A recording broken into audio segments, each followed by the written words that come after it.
So first, I'd like to thank the organizers of TQC for allowing me to present this talk virtually.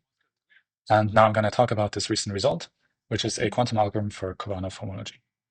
And this is joint work with Seth Lloyd and Michele Recording Kennedy at stopped. MIT, and with Paolo Zanardi at USC, and Aaron Lauda, who is also at USC and who really did a lot of the mathematical heavy lifting. So really a better name for this talk, and in fact also for the paper, is Towards a Quantum Algorithm for Khovanov homology.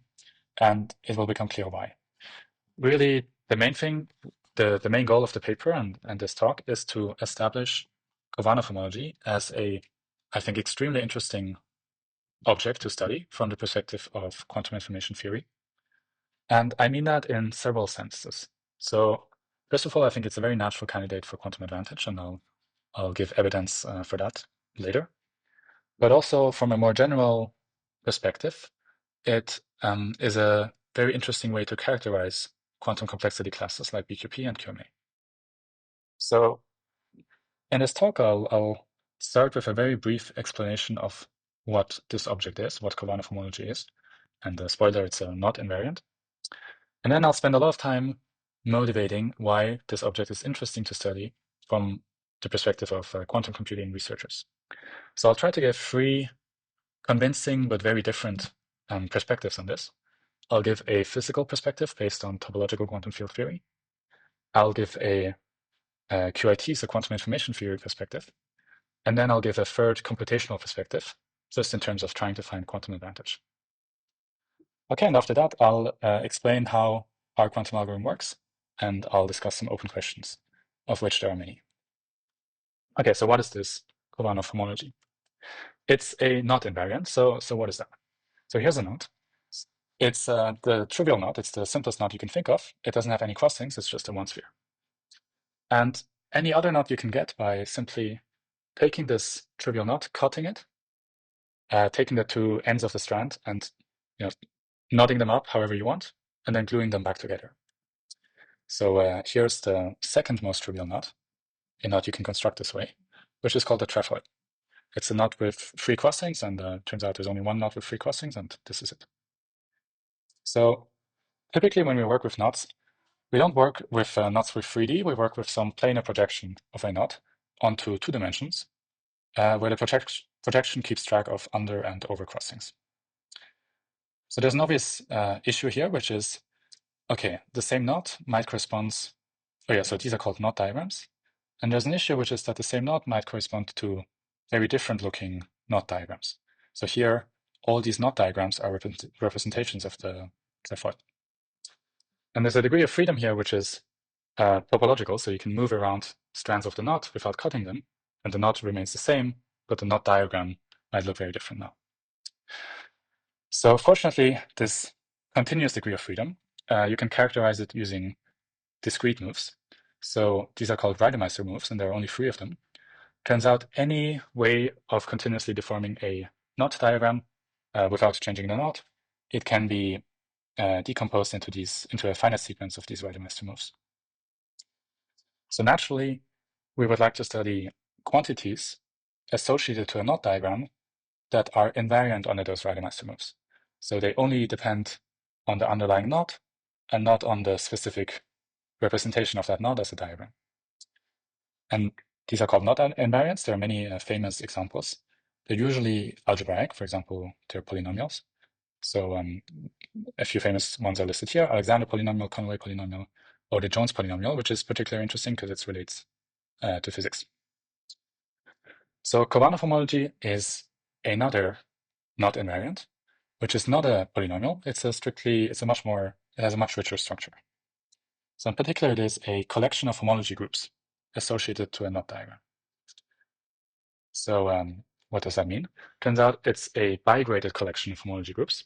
So there are many homology groups associated to a single knot diagram. And these are represented in sort of a two-dimensional array. So they're indexed by two coefficients. And roughly these coefficients go from 1 to order m, where m is the number of crossings. So there's roughly m squared of these homology groups. Each homology group, as a group, is a topological invariant of the knot. So even though they're constructed from the knot diagram, they only depend on the underlying knot. And moreover, Khovanov homology is said to categorify the Jones polynomial, which for the sake of this talk just means it is some not invariant that is strictly more powerful than the Jones polynomial. So in particular, given Khovanov homology, you can reconstruct the Jones polynomial by just taking the Euler characteristic of this homology theory. So essentially by taking the alternating sum of the dimension of these homology groups. So this is a super brief high-level overview, and I won't really have time to get into any more detail, but also fortunately no further detail is required for the sake of this talk. I'll just quickly flash a picture by Barnatan, which depicts these homology groups or some representation of them for the simplest non-trivial case, which is the trefoil knot. And yeah, if you want to learn more, then I encourage you to read the paper, or even better, read this paper by Barnatan. Okay, so why is this homology interesting from the perspective of quantum computing? So I'll start with a physical perspective. So already the Jones polynomial, this simpler not invariant, is extremely interesting for physicists because it turns out that it can be associated to observables, to physical observables. So more precisely, Witten has shown that the Jones polynomial can be associated to certain Wilson loop observables in 2+1 dimensional TQF topological quantum field theories, in particular in 3D Chern-Simons theorem. So even if, like me, you don't work at all on TQFTs, this connection is interesting because it gave rise to exponential quantum speedups. So Friedman, this is due to Friedman, Kitaev, and Wang, and then later refined by Aharonov, Jones, and Landau. They gave a quantum algorithm for estimating the Jones polynomial that gives a exponential quantum speedup over the best known classical algorithm. And actually, it's quite a strong statement in the sense that they show that their quantum algorithm can simulate arbitrary quantum computation. So estimating the Jones polynomial at a certain root of unity is PQP complete. Now, we don't really know many exponential quantum speedups. So whenever one appears, I think it's worth studying it in great detail. And that's exactly the point of our paper. But we try to generalize the speedup.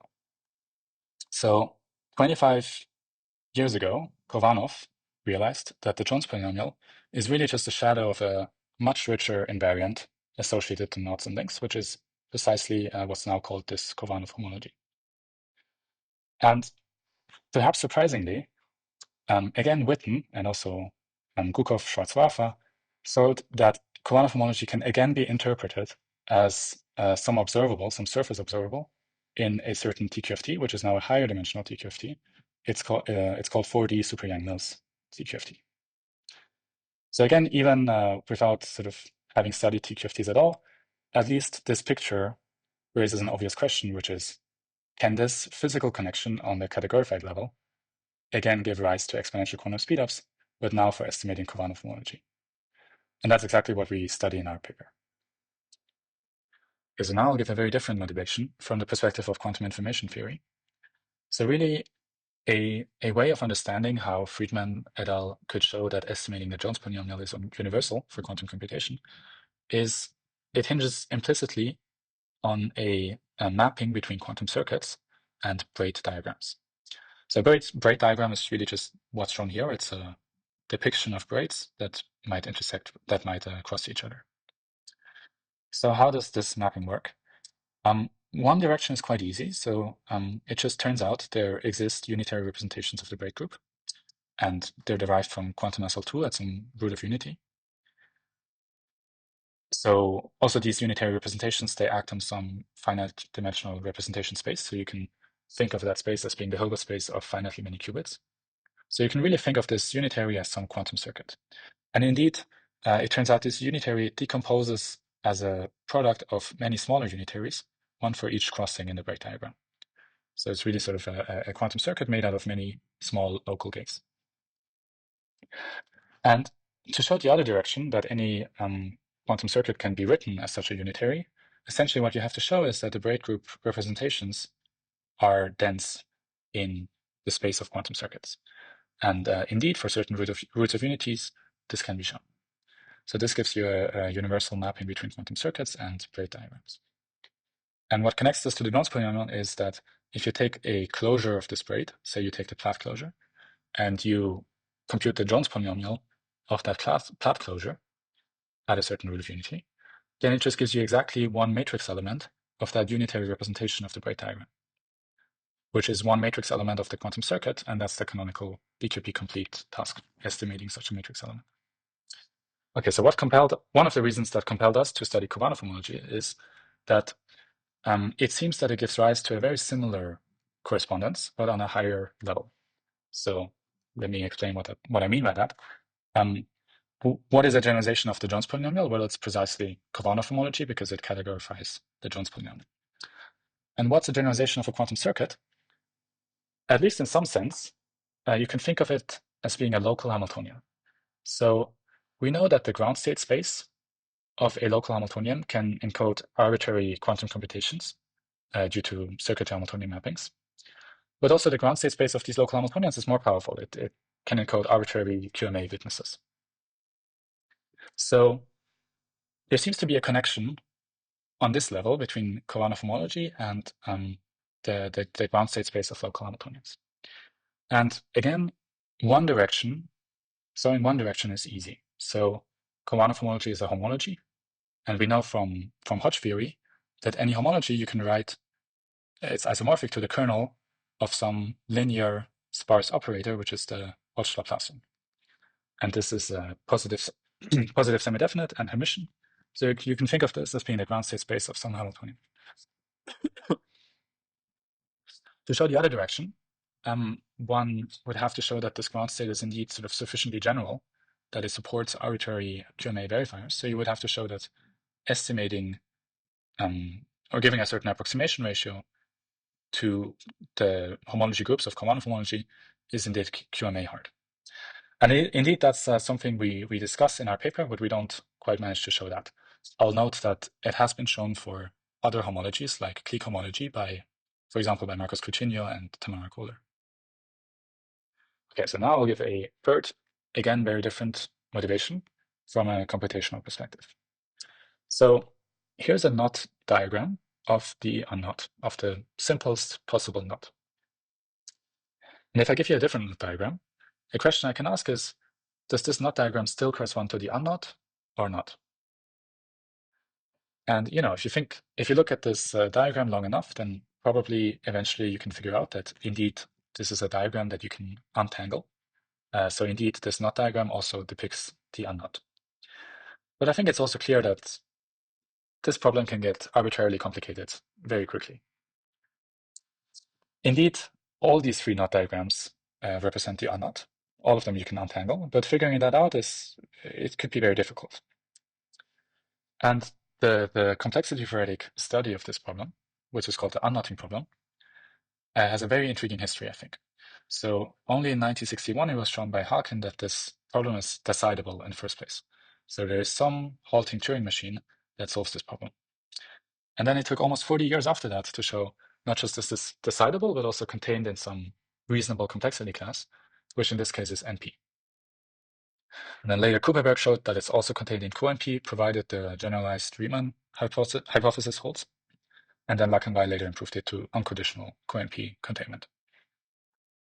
So this means this problem, this unknotting problem, it's in NP intersect QNP. And that's a very interesting class to study from the perspective of trying to find quantum advantage.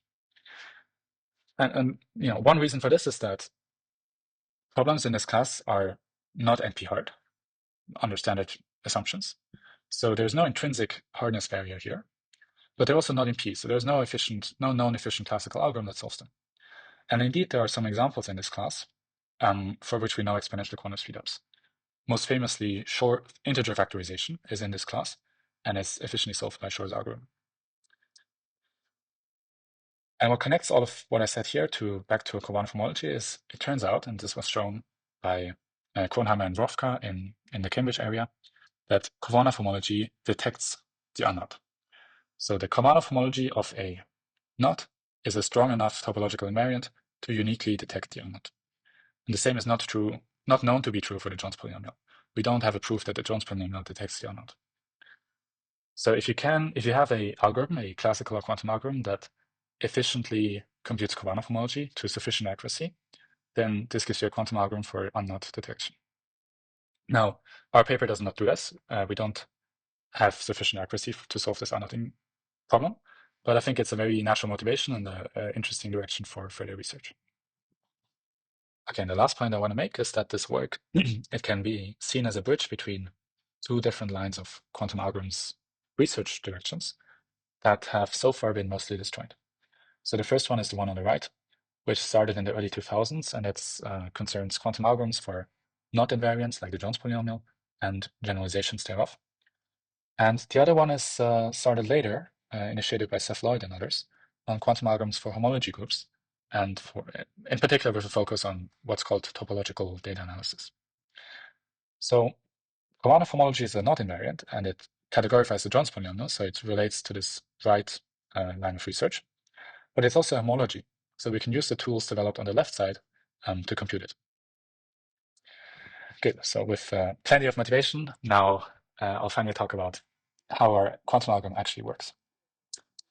And the key ingredient, as for all quantum algorithms for homology, is this Hodge-Fiori relation, which shows that the homology groups, they're isomorphic to the kernel of some sparse linear operator, which is called the Hodge-Laplacian or combinatorial Laplacian, depending on the context. And that's this delta here. So this this linear operator has some nice properties. First, it's easy to see that it's self-adjoint. It's exponentially large. It's also easy to see that it's PSD, so positive semi-definite. And moreover, and this is not easy to see, it's sparse. And there's another detail, which is in a certain context, this is also called a supersymmetric Hamiltonian, for reasons that I won't get into.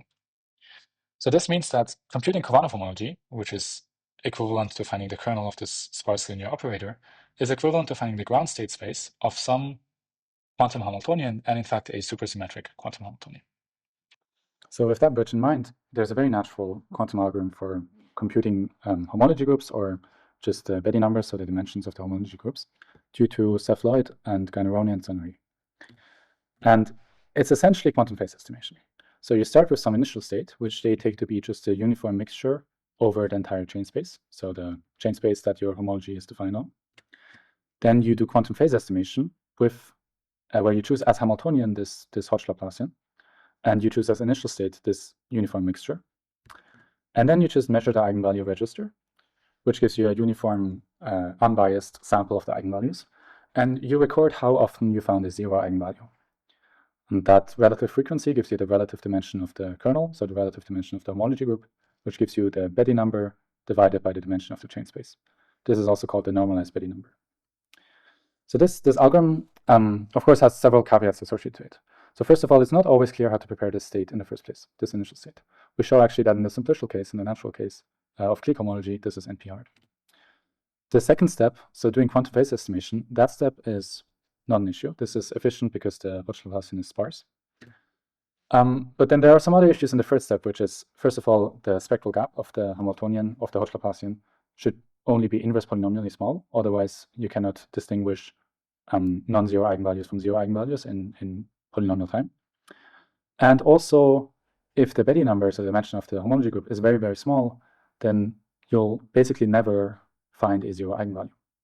So this approximation, it won't give you a good multiplicative approximation if the Betti numbers are very small. And we find that for Khovanov homology, the Betti numbers are indeed very small. So there are, of course, many ways to improve this algorithm, and here's what we do in particular. So one thing one can certainly try is to start with an initial state which has improved overlap with the ground state space. So we don't start with just a uniform mixture, we start with a low temperature Gibbs state. The second step stays the same, we just run quantum phase estimation. But now we have to adapt the third step because we no longer have an unbiased uniform sample of eigenvalues. Clearly, our samples are biased towards the ground state now. So what we do instead to estimate the kernel dimension is we just apply a swap test. And that swap test is one way of estimating the Betti numbers. So there's one nice thing here, which is now the Betti numbers being very small is actually not an issue anymore. The smaller they are, the smaller the ground state degeneracy is, the more efficient the swap test is. But there are, of course, other caveats with this algorithm. Clearly, there's a lot of heavy lifting being done by the first step, which is to prepare a low temperature Gibbs state. So this algorithm is only efficient if that Gibbs state has inverse polynomial overlap with the ground state space. And typically, preparing such low temperature Gibbs states is computationally very hard. Moreover, another key issue is, again, the spectral gap of the Hodge Laplacian, which we have to show to be inverse polynomial. So indeed, these are exactly the two main technical challenges we have to address in our paper. And I'll explain how we address them, and I'll start with spectral gaps. So, if you study spectral gaps of Khovanov homology, you immediately run into a serious issue, which is, it turns out the spectral gaps of Khovanov homology are not topological invariants of the knot. So even though the ground state space, the homology, is invariant, the second lowest eigenvalue, which defines the spectral gap, turns out to not be invariant. In particular, if you have two different knot diagrams of the same knot, like here of the trefoil, they might have different spectral gaps. And here's an example to visualize this. You can take the unknot and just twist it n times. You still get the unknot, but now it has a different representation as a knot diagram. And we find that the spectral gap of Khovanov homology of this twisted unknot, it indeed decays in the number of twists, so in the number of crossings. We actually know exactly what this decay is. Here's the formula for it. And the good news is that the decay is only the inverse polynomial in n. So this agrees with what we're trying to show, which is that the gap only decays inverse polynomially. Now, of course, this is just one specific example. What we do is we study the spectral gap numerically, because we don't really have tools to compute things that are not topologically invariant. And what I mean by numerics is we choose some standard representation of a knot and compute it for all knots with less than 11 crossings. And what we find is, first, good news. So it turns out the average spectral gap, averaged over all crossings and all bidegrees of the homology, actually turns out to increase with the number of crossings. If you look at the minimal spectral gap, so for each crossing number, the minimal spectral gap we find minimized over all knots with that crossing number and all possible bidegrees, that one decays. But if we try to fit it, the decay seems to be inverse polynomial as opposed to inverse exponential. Now, this is extremely preliminary numerics, and really not any strong evidence for the overall scaling. We would have to push to larger instance sizes to see any convincing numerics. But at least it doesn't rule out that the spectral gap does not decay inverse exponentially. So we conjecture that indeed it does only decay inverse polynomially for all knots. And we analytically prove this conjecture in extremal homological degrees. So when either I or j takes on its minimal or maximal value for certain families of knots, including the twisted unknot. The second main technical challenge is to prove efficiency of the formalization substep. And here we really don't have much to show. So we've tried for over a year to show efficiency guarantees for this formalization step, but without success. In the end, what we decided to do is to show indirect hardness barriers by proving complexity theoretic statements. So we give very simple complexity theoretic reductions, showing that increasing the awkward approximations to the Betti numbers are DQC1 hard, BQP hard, and sharp P hard, respectively. And this implies corresponding hardness statements for the formalization sub-procedure. In general, though, so these hardness barriers show that you cannot always efficiently do this formalization step. But in general, the question of when it is efficient and when it is not is very much an open question. Okay, so that brings me to open questions. So the first main open question is, can we establish general analytic lower bounds on the spectral gap of Khovanov homology? This would help establish efficiency of our quantum algorithm, but also put decision problems associated to Khovanov homology inside of QMA. And a related question is whether you can show QMA hardness, so whether the Hamiltonian derived from Khovanov homology is general enough, whether you can prove efficient formalization, and whether this quantum algorithm extends to other homological invariants like Lie homology. And lastly, I want to touch on one final point, which I think is very exciting, which is that our quantum algorithm it's very simple, and it's kind of inspired or coming from these existing quantum algorithms for homologies. But there's a very nice physical interpretation of Khovanov homology, the one I sketched at the beginning. And it would be very interesting to explore whether there's a different, perhaps physically inspired quantum algorithm for Khovanov homology. And if yes, then that might also inspire different physically inspired quantum algorithms for other homologies, such as the one appearing in topological data analysis. Thank you very much for listening.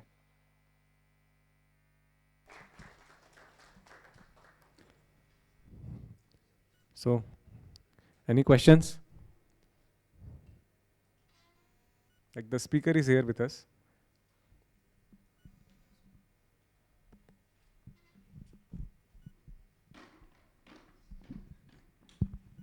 Okay, thank you for the very interesting talk.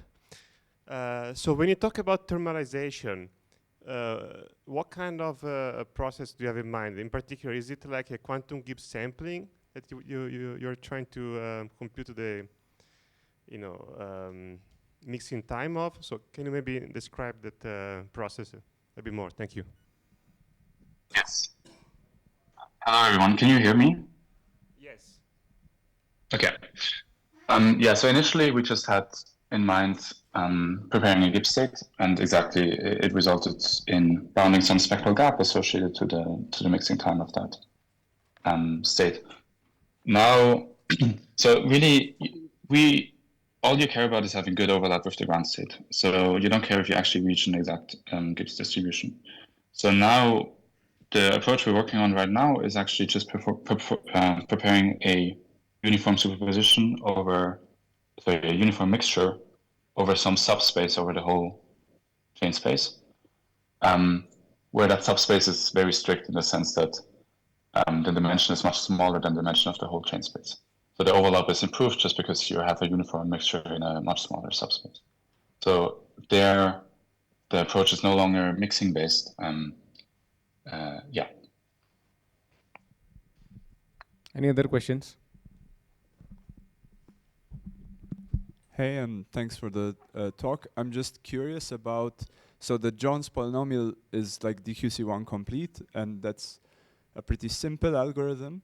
Could you kind of comment on whether this work sort of is a generalization, or maybe just comment on the hardness of going from like Jones polynomial to general Khovanov homology? That's how I understand where this hardness is coming from your presentation, but I don't know much about this homology. So if you could just like comment on sort of your work following from the Shore paper. Yeah, thanks.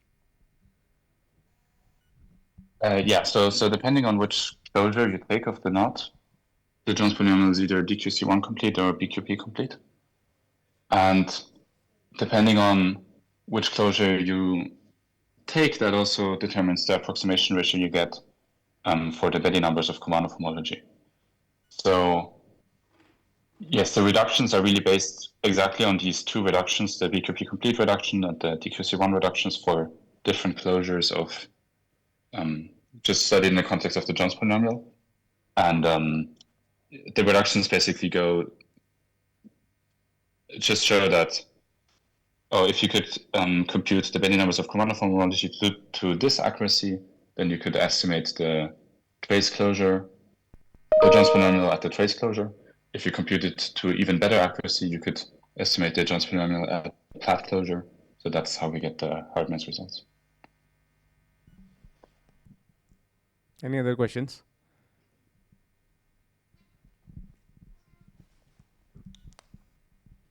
So it's a little bit naive maybe, but so there is a duality, right? The ADS CFT duality.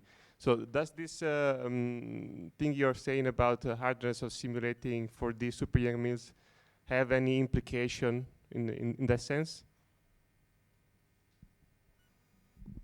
I think it's a very good question. I don't know the answer, but that's certainly something that motivates this question. Yeah.